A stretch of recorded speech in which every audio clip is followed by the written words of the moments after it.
Day 3. Kabir Agnihotri had escaped the orbital estate, but escape did not mean safety. The Agnihotri syndicate was still behind him, his father was still behind him, and the equation was still inside him. Alone inside a transport pod, Kabir watched the estate shrink into the darkness of space. For 19 years, that place had been his prison. Now, for the first time, there was distance between him and everything that had broken him. But then, his wrist interface began to count down 3 seconds, 2, 1, midnight.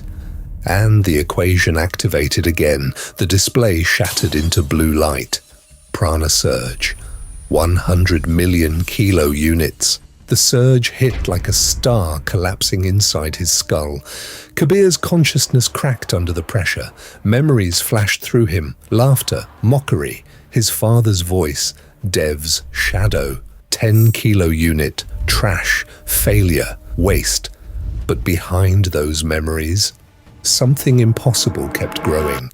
100 million units of prana tore through him like a cosmic storm. Overflow protection engaged. Kabir's body began to change. The excess prana forced itself into his flesh, nerves and bones. His muscles densified, his veins lit with blue-white currents. His pupils sharpened until darkness itself seemed clearer. His body adapted. The excess energy was rerouted, and somehow, Kabir survived. When he opened his eyes, the universe was different. Prana flowed through the stars like rivers of light. Stations, ships, planets, and cities glowed with cosmic veins of energy. For the first time, Kabir could truly see prana. A cracked metal bolt drifted toward Kabir's face. He lifted one hand, and everything stopped. The bolt froze in midair.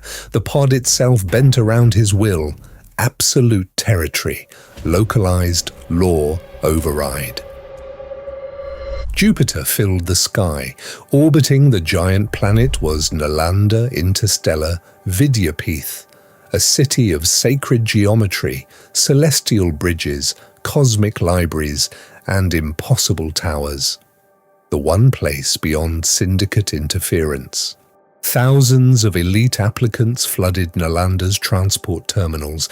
Kabir stepped through them quietly, changed, sharper, stronger, but still moving like someone trying not to be seen. Among thousands of applicants, 3 names stood out: Aisha of the Europa ice colonies, Gurpreet, the blazing Sikh warrior cadet, and Dev Agnihotri. Kabir watched his younger brother from the crowd in silence. The written exam broke most applicants, but Kabir had spent 19 years studying forbidden engineering archives alone in the dark. The equations felt natural to him. He finished effortlessly. At the center of the arena stood the monolithic quantum crystal. Every applicant would reveal their prana before the crowd. For Kabir, the danger was not failure, it was exposure. Inside his mind, Kabir compressed an infinite ocean of prana into a single controlled stream. A carefully chosen lie, enough to impress, not enough to reveal the truth.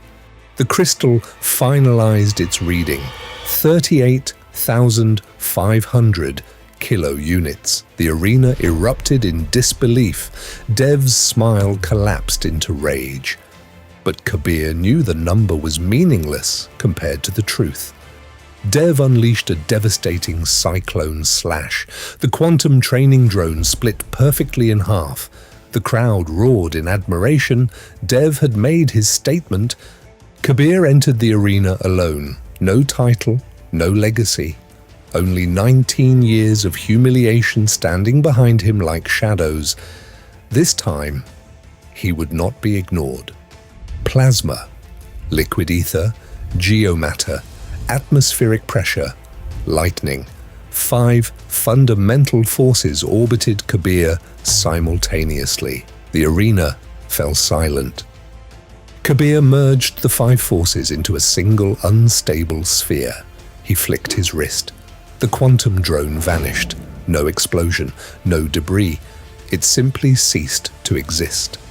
Chaos erupted across the arena, yet 1 hour later, Kabir quietly entered Class 1A. Aisha watched him carefully. Gurpreet grinned with excitement. A new stage had begun. Professor Rustom entered the classroom, battle-scarred, missing an arm, lightning crackling around the phantom limb. He stared directly at Kabir. 38,500 isn't high enough for atomic disintegration. At Nalanda, Kabir's greatest danger had only just begun.